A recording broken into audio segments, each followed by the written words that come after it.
Hey, what's up you guys? This is Rob from Gay Guy Plays, and today on the Quick Draw, we're sliding into home base with a 6 set of twins when we take a look at the Kronen. Now, the Kronen are the new fan-created Tonfa-style weapons. Using these two gigantic blades as well as its new stance, Gemini Cross, you can rip through enemy squads in a matter of moments. Now, not only are the twins sexy as fuck, they are also quite easy. From the weapon's accessibility, its stance's attainability, and its combo's execution, the Kronen isn't just a great essential for any Tenno's weapon rack, but it's also a piece of cake to pick up. Now, you can find the Kronen's blueprints in the market for 65,000 credits. Just be aware that you will need 2 Argon crystals and be at least Mastery Rank 3 to craft. Now, if that isn't easy enough for you, you can always pick it up pre-built along with a catalyst and a weapon slot for 200 plat. Okay, so the Kronen's primary damage type is slashing, with a small but equal splash of impact and puncture. While I am a big fan of slashing as it is quite effective against most fleshy targets, you'll definitely need to use radiation to cut down alloyed armored Grineer, magnetic to slice through corpus shielding, and corrosive against fossilized ancients and the void's corrupted.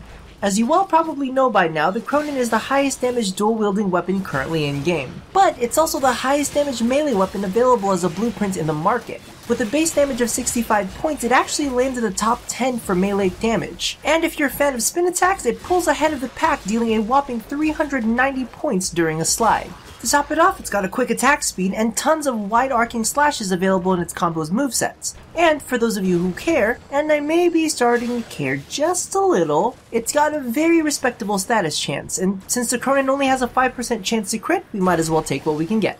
Now, the Kronen seems to be just one good thing after another, and to be honest with you, aside from its critical chance and lack of polarities, there isn't really anything to complain about. I think my only issue with it is the fact that it has a deceptively shorter range than I expected. The slide attack ends a bit abruptly, especially as compared to any of the coptering weapons, and the way the blades are set, you really need to wade into your enemies to land your hits. But then again, it's pretty much like learning any other melee weapon, and with a little bit of practice, you'll be tearing enemies in half with no problem. On the other end of the spectrum, speaking on things that are problems, can we talk?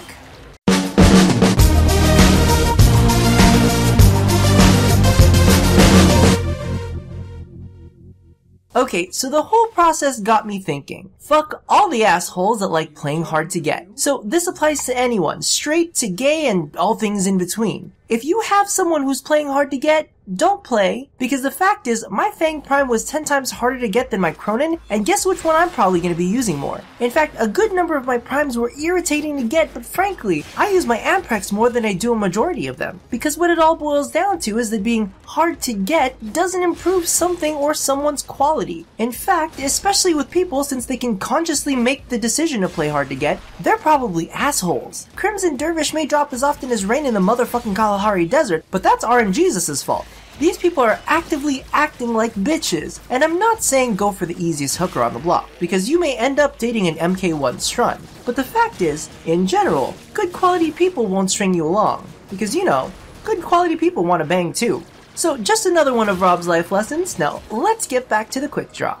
All in all, the Kronen are quite surprising. I really didn't expect a weapon that was so easily available to top the charts like it has. And acquiring its stance doesn't seem to be too difficult either, as it dropped off of the second excavation mission that I went on. In all honesty, I think it's a breath of fresh air that there won't be any heavy grinding for players to pick this up. It's got a great moveset, great art assets, and most importantly, won't keep you waiting too long to start playing around.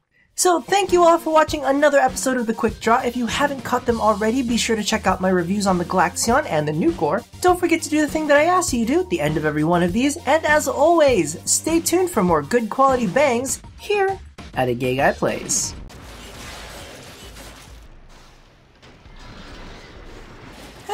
Apparently, I can pitch as good as I catch.